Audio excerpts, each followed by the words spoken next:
The massive alien ship appeared without warning, its dark hull blocking out the stars above Houston Space Command. Commander Jack Williams stood at the observation deck, his coffee mug frozen halfway to his lips.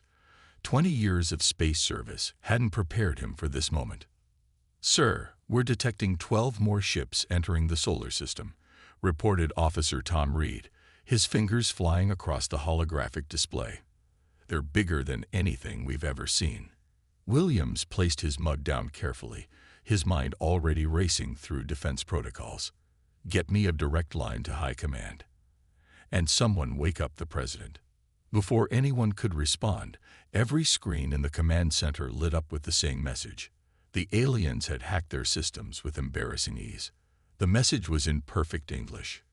"ATT Lion, primitive species. You are now under observation by the Meridian Alliance.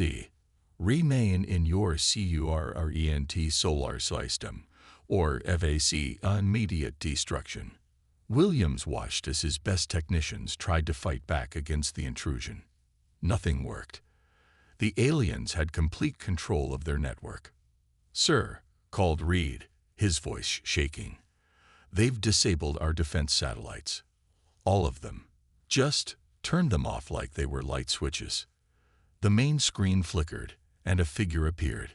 It looked almost human, except for its metallic skin and glowing purple eyes. The alien spoke in a voice that sounded like metal scraping against stone. "We have studied your species for the past 50 of your Earth years. Your reliance on biological bodies and primitive nuclear technology marks you as a Level 2 civilization. You will remain quarantined until you evolve beyond your current limitations." Williams stepped forward, his jaw tight. "This is Commander Williams of the International Space Defense Force. We are a sovereign species. You have no right to." The alien cut him off with a sound that might have been laughter. "Rights? You believe you have rights. Your species still fights among itself over resources. You poison your own planet. You cling to physical forms that can be destroyed by something as simple as temperature changes." More alien ships appeared on their radar, taking up positions around Earth's major cities. They moved with impossible grace, their engines leaving no heat signatures. "Look at your weapons," the alien continued. "Projectiles driven by chemical explosions.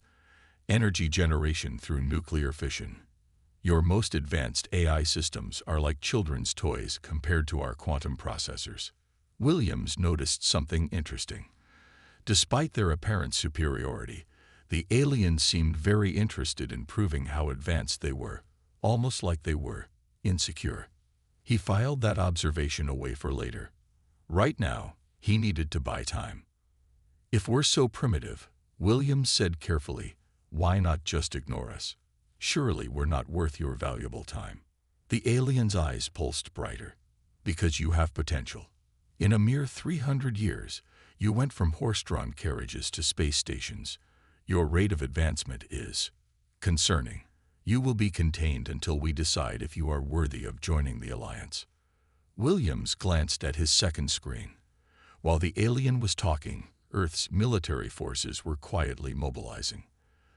The Chinese space fleet was already moving into position behind the moon. European defense systems were powering up. The Americans were evacuating their coastal cities, just in case. "And if we refuse?" Williams asked. The alien's response was immediate. Every military satellite above Earth exploded simultaneously. The blast was small enough to avoid debris, but large enough to send a clear message. "That was a warning," the alien said. "Your species will submit, or we will demonstrate our power more permanently." The screen went dark. Williams immediately turned to his crew. "Get me everything we have on their ships. Energy readings, radiation signatures, anything. And someone find out how they broke through our encryption so easily." As his team rushed to work, Williams looked out at the alien ships floating above Earth. They were beautiful, perfect, and probably incredibly advanced.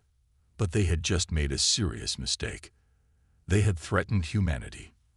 And if there was one thing humans were good at, it was surviving threats. Well, Williams muttered to himself as he picked up his now cold coffee. This should be interesting. The world leaders gathered in the underground bunker beneath Geneva didn't look happy.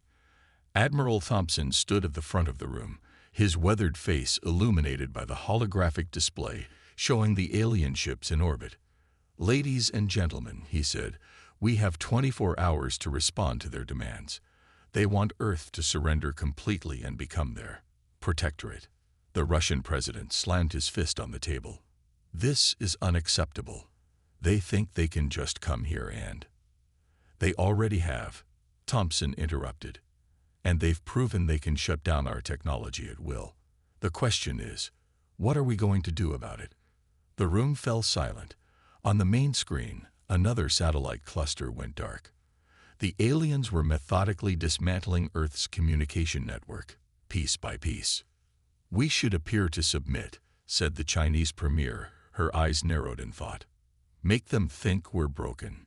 Meanwhile, we activate the Trinity Protocol." Several leaders shifted uncomfortably. The Trinity Protocol was their last resort, a plan so secret that only 10 people in the room knew its full details. Thompson nodded slowly. "I agree. We play weak, scared, primitive, just like they expect us to be." The next hour was spent drafting their response to the aliens. They made it properly submissive, with just enough fear to seem genuine. When it was done, Thompson sent it to the Meridian Alliance's command ship. The response was immediate. The alien leader appeared on their screen, its metallic face showing what might have been satisfaction. "Wise choice, humans. Your submission will be rewarded with protection and guidance.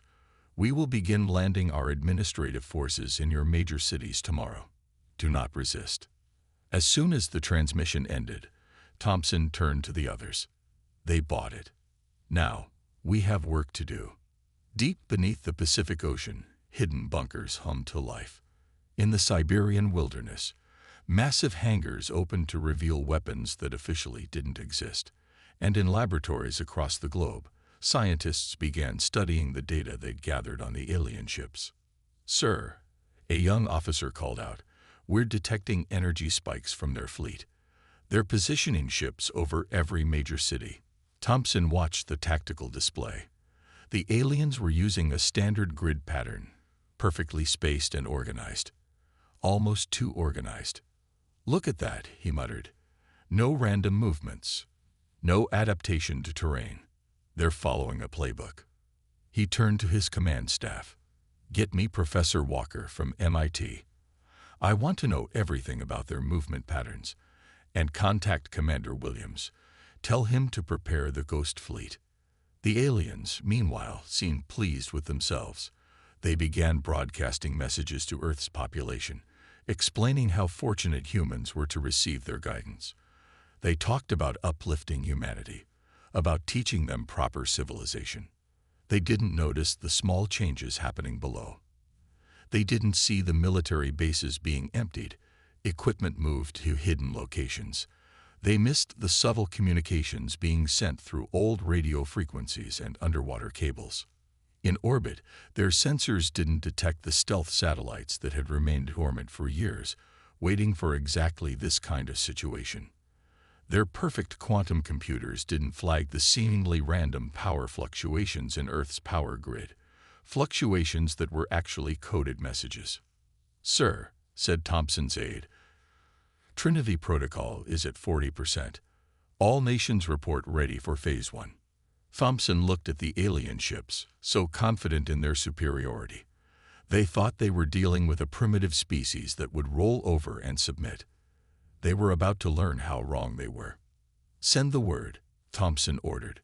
"Operation Sleeping Giant begins at dawn." Around the world, soldiers received their orders. Scientists fired up secret laboratories. And in space, Commander Williams began powering up weapons that humanity had hoped they'd never need to use. The aliens wanted to see humanity's submission. They were going to see humanity's survival instinct instead. The Mojave Desert shimmered in the morning heat as the alien ships descended. Their sleek hulls gleamed like polished chrome, energy shields creating ripples in the air around them. This would be their first ground base on Earth, and they had chosen the desert for its isolation. What they didn't know was that they were being watched. Major Robert Blake lay perfectly still under his thermal camouflage blanket, observing through high-powered binoculars. Around him, buried in the sand and rocks, 200 soldiers waited silently. Their weapons weren't much to look at, just simple railguns and electromagnetic pulse devices, but they had a few surprises ready. "Command, this is Desert Watch," Blake whispered into his radio. "They're landing exactly where we predicted. Arrogant bugs don't even have scouts out." The alien ships touched down, their landing gear sinking slightly into the sand. Doors opened with a soft hiss, and tall, metallic figures began emerging. Their armor gleamed with purple energy, and they carried weapons that looked like they belonged in a sci-fi movie. "Look at them," Blake's sergeant muttered, "not even checking the perimeter. They really think we're stupid." The aliens began setting up their equipment, creating perfect geometric patterns with their machinery. Their energy shields hummed softly, creating a dome over their landing site. Blake waited until they had fully committed to their position. Then he pressed his radio button twice. The signal was sent. High above, hidden in the upper atmosphere, a specially modified satellite activated. It sent out a precise electromagnetic pulse, carefully tuned to the frequency that Earth's scientists had detected in the alien shields. The alien energy dome flickered once and died. For a moment, nothing happened. The aliens paused, clearly confused. Their shields had never failed before. Then the sand erupted. Hidden railgun emplacements opened fire from all directions. The simple, primitive projectile weapons that the aliens had dismissed proved devastatingly effective against their now unshielded armor. Their advanced alloys, designed to disperse energy weapons, shattered under the impact of good old-fashioned tungsten rods moving at hypersonic speeds. "Now," Blake shouted, and his troops emerged from their hiding spots, weapons blazing. The aliens tried to respond, but they were completely unprepared. Their energy weapons were powerful but slow to aim. They had no concept of taking cover. Their shields had always protected them before. And most importantly, they had no experience with an enemy that fought back in unexpected ways. An alien commander tried to call for reinforcements, but found their quantum communications blocked by simple radio interference. They had never bothered to protect against such primitive technology. "Sir," Blake's radio crackled, "their ships are trying to take off." Blake grinned, released the drones. Hundreds of small, cheap drones rose from the desert floor. Each one carried a simple explosive charge. Nothing fancy, just basic chemistry. But they swarmed the alien ships like angry bees, exploiting gaps in their defensive systems that were designed to stop much more sophisticated weapons. The battle lasted less than 30 minutes. When it was over, 3 alien ships lay crippled in the sand, their crews captured or defeated. The others had fled back to orbit, leaving their ground forces behind. Blake walked through the wreckage, examining the alien technology. "Get these ships under cover before their friends come back. And someone tell command. Operation Sleeping Giant is working exactly as planned." In orbit, the alien command ship received the news with shock. Their ground force had been defeated by primitives using projectile weapons and simple explosives. It was impossible. The alien leader demanded answers, but its subordinates had none to give. How could they explain that their perfect shields had been bypassed? That their superior weapons had been countered by hiding in the sand? That their advanced communications had been blocked by radio waves? As Earth's forces began moving the captured alien ships to hidden facilities for study, Commander Williams received a simple message from Admiral Thompson. Phase 1 complete. Begin Phase 2. The real fight was just beginning. Dr. Anna Miller stood in the underground laboratory, surrounded by pieces of alien technology salvaged from the Mova battle. Holographic displays showed detailed scans of the alien materials, while teams of scientists worked around the clock to understand their new prizes. "Show me the shield generator analysis again," she said, rubbing her tired eyes. They'd been working for 72 hours straight, but they were close to a breakthrough. Her assistant, Pete, pulled up the data. "Look at this, Dr. Miller. Their shields aren't actually that complex. They just use massive amounts of power to brute force their way through problems." Miller nodded, a small smile forming on her face. "Exactly. They stopped innovating. They found one solution and stuck with it. But we humans." She walked over to a workbench where a captured alien rifle lay partially disassembled. Next to it sat a standard human military rifle, modified with some very unusual additions.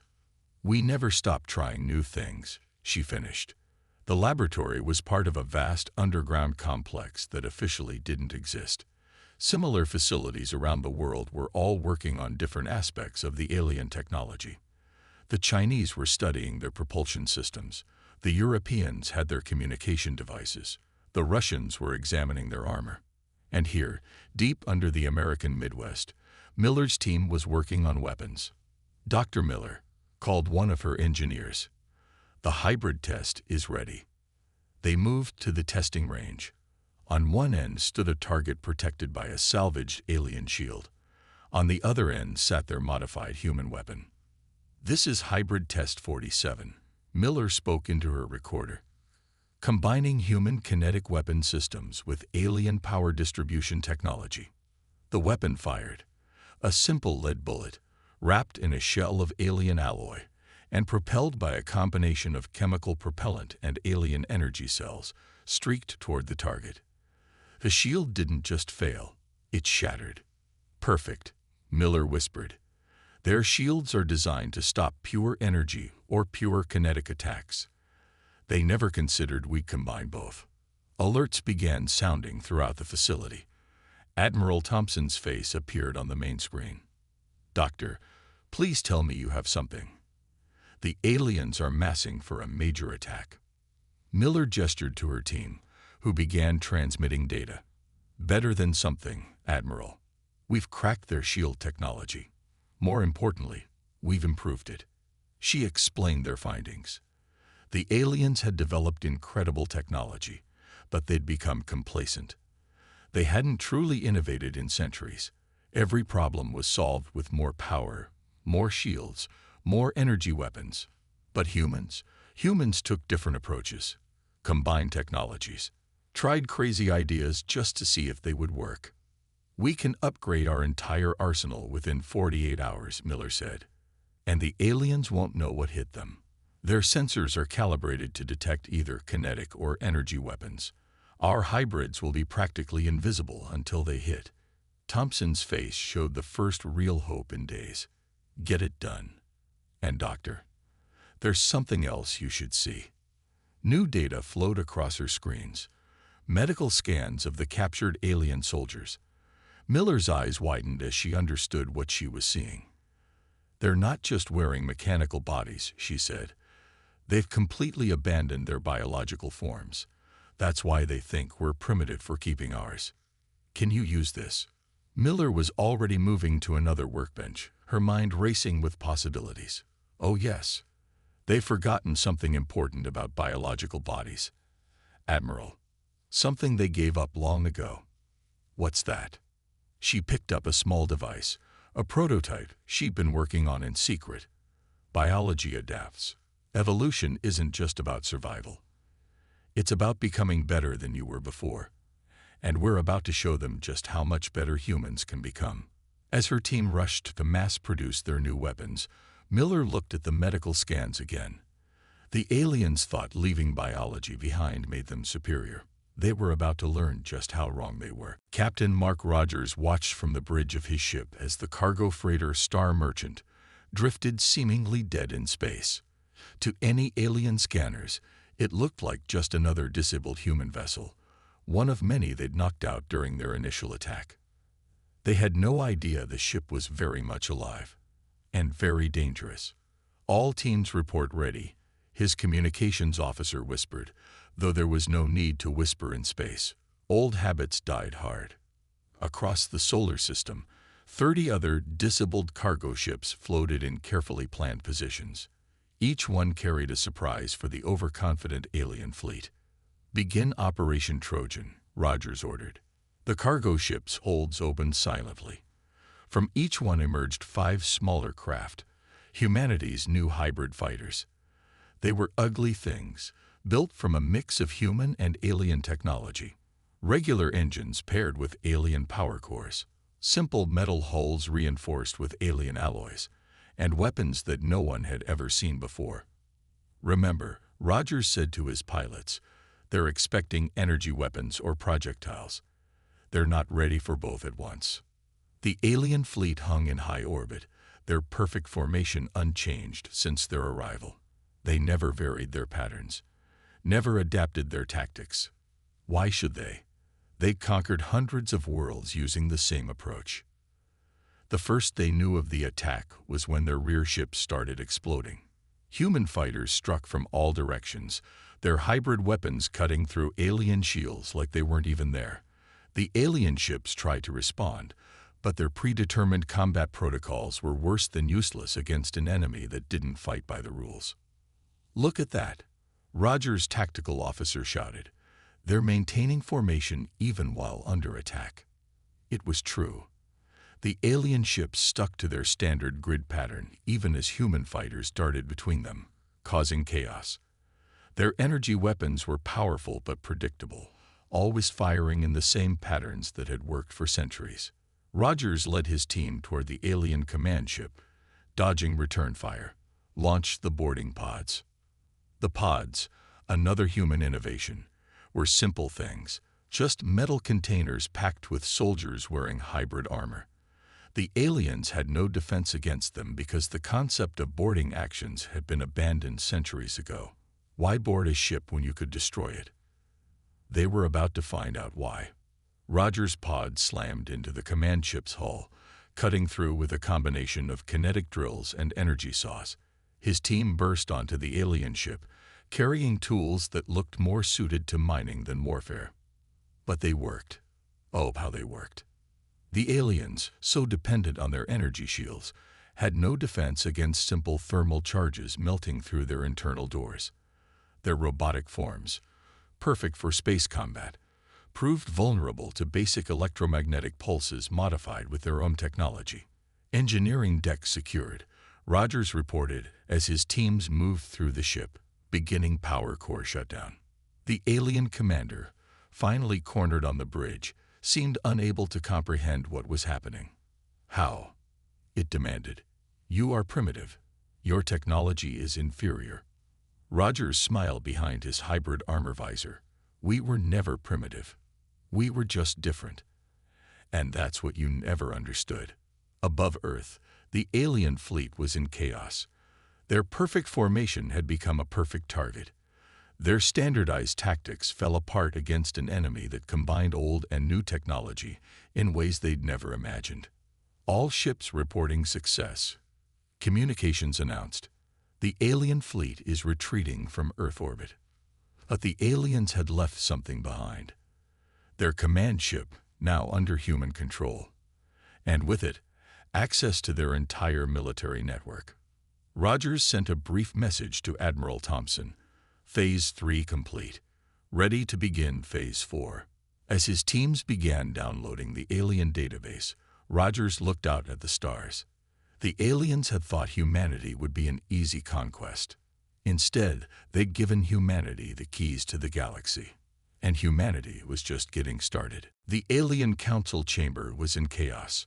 On massive screens around the room, videos played on repeat, human fighters destroying their invincible ships, human soldiers boarding their vessels, and worst of all, humans improving their technology. "Impossible," shouted one council member, its metallic face showing actual emotion for the first time in centuries. They were supposed to be primitive. Admiral Thompson stood calmly before them, having been invited to explain humanity's terms. Behind him, Dr. Miller and Captain Rogers watched the aliens' reaction with interest. "As you can see," Thompson said, gesturing to another screen showing their hybrid weapons, "we're quite capable of adaptation. But that's not why we're here. He nodded to Dr. Miller, who activated her tablet. Across the Meridian Alliance's communication network, a new video began playing. It showed something the aliens had forgotten about long ago. Healing. This is a human wound healing, Miller explained, pointing to a microscopic view of cells regenerating. Something your mechanical bodies can't do. They can be repaired, yes, but they can't adapt, can't evolve. The council members shifted uncomfortably. Among their citizen population, unrest was growing. Many had watched the humans defeat their best ships.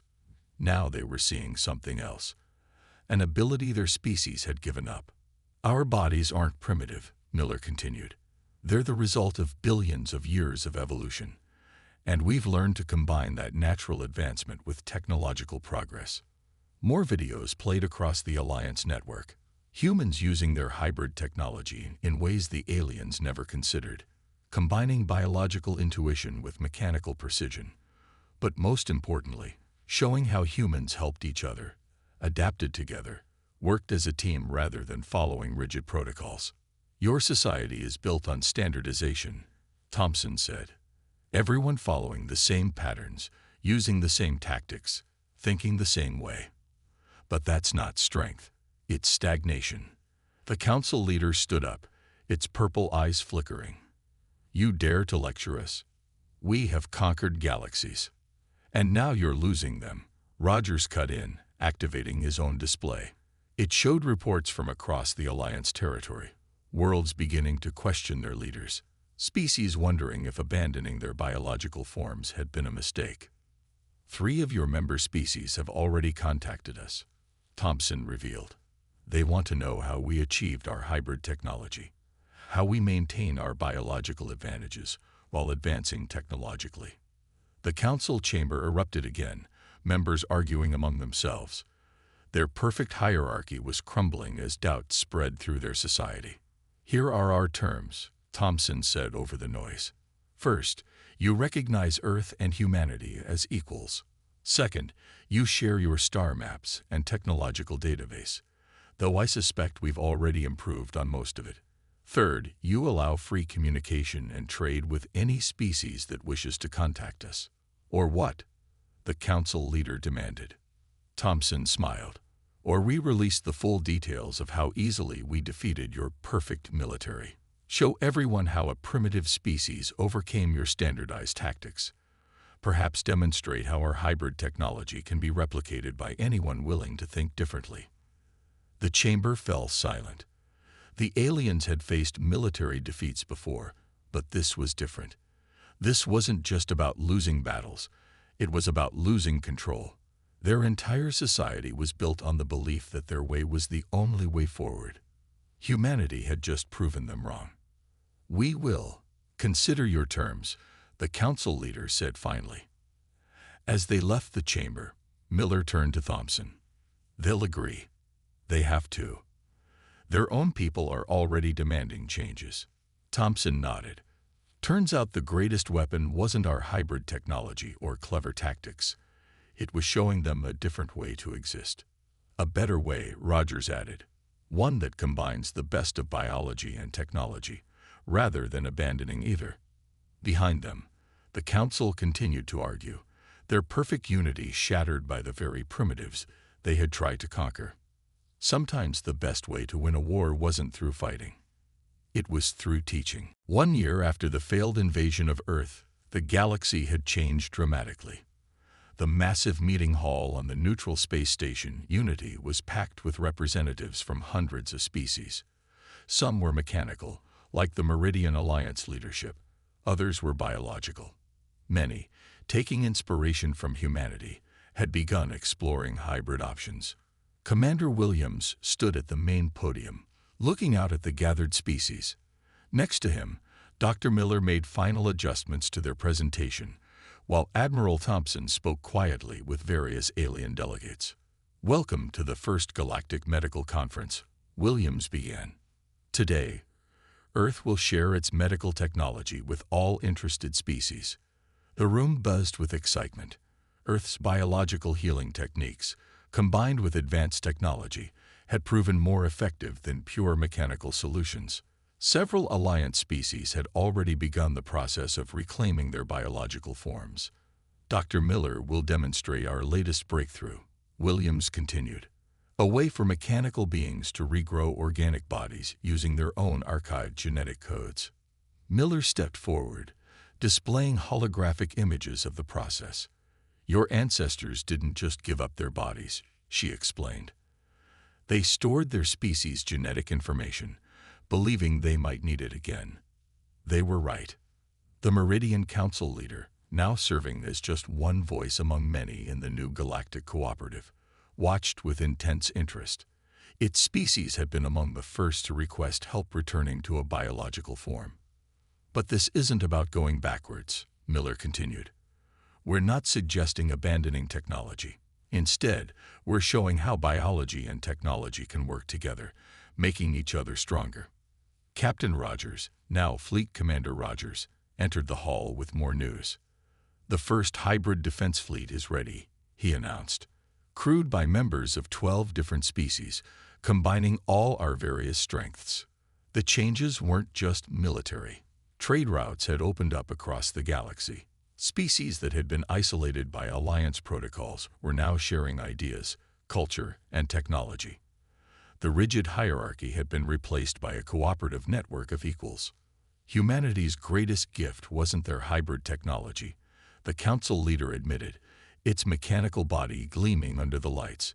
It was showing us that diversity makes us stronger, that different approaches can work together. Williams nodded. We never wanted to defeat you. We wanted to help you remember something you'd forgotten. That progress isn't about choosing between biology and technology. It's about finding ways to make both better. The medical conference continued for days. Earth's doctors shared their knowledge of biological healing. Alliance engineers helped improve human technology. Together, they created something entirely new, a civilization that celebrated differences rather than enforcing sameness. In orbit above Earth, the same alien ships that had once come to conquer now arrived bringing visitors, traders, and students. The quarantine zone had become a learning center, where species from across the galaxy came to study humanity's unique approach to advancement. Did you ever think it would turn out like this? Miller asked Thompson as they watched a group of newly hybrid beings admiring their restored ability to taste food. Thompson smiled. Honestly, I was just hoping we'd survive. But this is better than victory. This is evolution. The former council leader, now in a hybrid body that combined biological sensors with mechanical strength, approached them. We came to teach you, it said, its voice showing genuine emotion. Instead, you taught us the most important lesson of all. What's that? Asked Williams. That true advancement doesn't come from perfecting one path. It comes from being willing to try new ones. As the conference concluded, ships departed carrying Earth's medical knowledge to every corner of the galaxy. The species that had once dismissed humans as primitives now sought their advice on combining the best of all worlds. The aliens had come expecting to find primitives. They had found teachers instead. And the galaxy was better for it.